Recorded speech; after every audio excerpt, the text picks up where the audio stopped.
नमस्ते दोस्तों, कैसे हैं आप लोग। एक बात बताइए, कभी सोचा है कि सबसे गहरी चोट हमें बाहर से नहीं मिलती।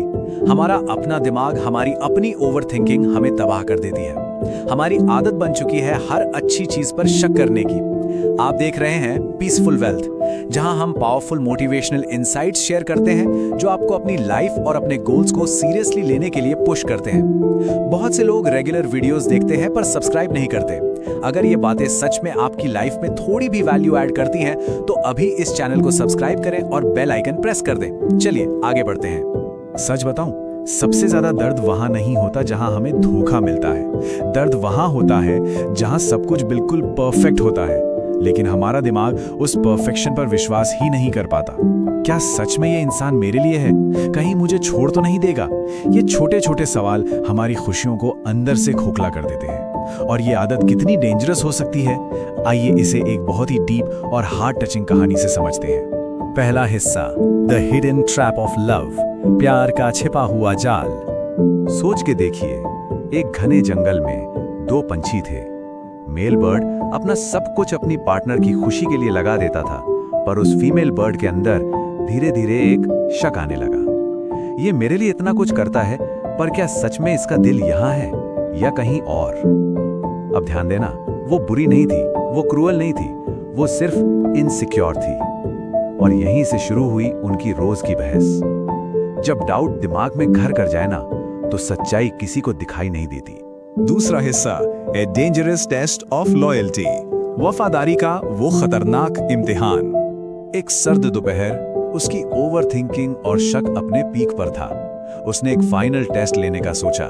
बड़ी सख्ती से कहा, कल सूरज निकलने से पहले हम दोनों इस पेड़ के नीचे मिलेंगे। जो पहले पहुंचेगा वो ज्यादा प्यार करता है।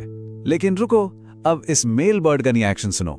उसने बिल्कुल कोई बहस नहीं की, बस एक हल्की सी स्माइल दी और शांति से बोला, ठीक है, अगर इससे तुम्हारा शक हमेशा के लिए खत्म हो जाएगा तो मुझे मंजूर है। तीसरा हिस्सा, द कोल्ड साइलेंट सैक्रिफाइस, खामोशी से दिया गया एक लंबा बलिदान। शाम ढली, फीमेल बर्ड आराम से घोंसले में चली गई, पर ट्विस्ट यहाँ है, मेल बर्ड वहीं रुका रहा। उसे डर था कि अगर वो सुबह लेट उठा तो क्या होगा। वो पूरी रात वहीं ठहरा रहा। सर्दियों की वो कातिल रात, तेज बर्फीली हवाएं चलने लगी। उसने ठंड से कांपते हुए खुद को सिकोड़ लिया। आंखों से पानी बह रहा था, पर वो एक इंच नहीं हिला। उसने वो खामोश दर्द सिर्फ दिमाग का एक शक दूर करने के लिए सहा। दूसरी तरफ क्या हो रहा था? वो फीमेल बर्ड आराम से थी, लेकिन बार बार उठकर तारे देख रही थी। वो बहुत एक्साइटेड थी जीतने के लिए। उसे लग रहा था कि वो पहले पहुंचकर अपना प्यार साबित करेगी। उसका इंटेंशन गलत नहीं था, पर तरीका बहुत गलत था।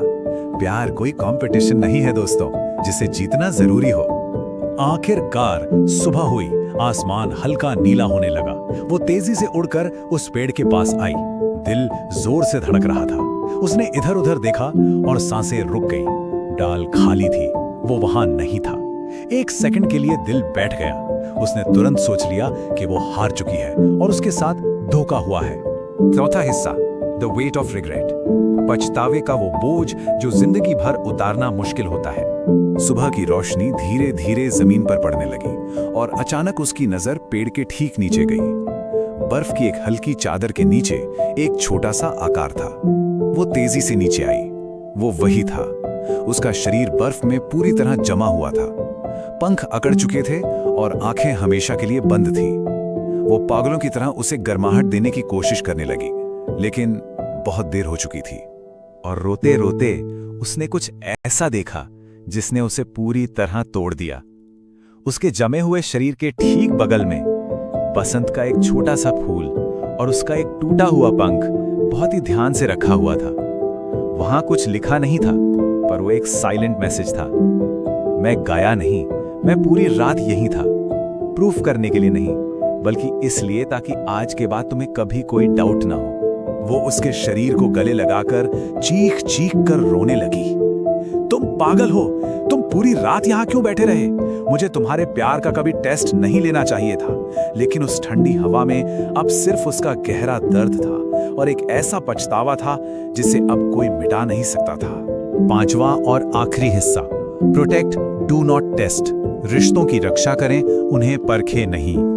अब जरा रुक कर सोचिए, ये सिर्फ दो पंछियों की कहानी नहीं है, ये हम सब की लाइफ की रियलिटी है। आजकल हमें लगता है कि असली परवाह वही है जहां ड्रामेटिक प्रूफ्स हों, लाउड जेस्चर्स हों, लेकिन रियलिटी में असली वफादारी क्वाइट सैक्रिफाइसेस में होती है। एक ऐसी गर्माहट जो बुरे वक्त में भी शांति से ठहरी रहती है, लेकिन हम ओवरथिंकिंग के शोर में उस खामोशी को सुन ही नहीं पाते। हम अक्सर ये भूल जाते हैं कि रिश्ते कोई कनेक्शन है जिसे प्रोटेक्ट करना है, कोई टेस्ट नहीं जिसे पास करना पड़े। अगर हम लगातार डाउट करेंगे, किसी को बार बार खुद को साबित करने पर मजबूर करेंगे, तो एक दिन मुड़कर देखेंगे और वहां कोई नहीं होगा। सिर्फ एक खाली मेमोरी बचेगी कि एक वक्त पर कोई था जो यहां ठहरा था, सिर्फ हमारे लिए। इसलिए आज अभी इस माइंडसेट को बदलना जरूरी है। डाउट करने से पहले ट्रस्ट करना सीखिए। किसी को दूर धकेलने से पहले उन्हें समझना सीखिए। जो लोग शांति से आपकी लाइफ में खड़े हैं, उनकी वैल्यू करना शुरू कीजिए, इससे पहले कि उनका पेशेंस खत्म हो जाए। लाइफ में टेस्ट्स लेना छोड़ दीजिए और जो सच है उसे एक्सेप्ट करना शुरू करें। अब चॉइस पूरी तरह से आपके हाथ में है। जिंदगी इनसिक्योरिटीज के साथ जीनी है या सुकून के साथ? मेरा आपसे एक सिंपल सवाल है और मुझे नीचे कमेंट में सिर्फ एक वर्ड में आपका आंसर चाहिए। आज से आप क्या चूज करेंगे, ओवरथिंकिंग या ट्रस्ट?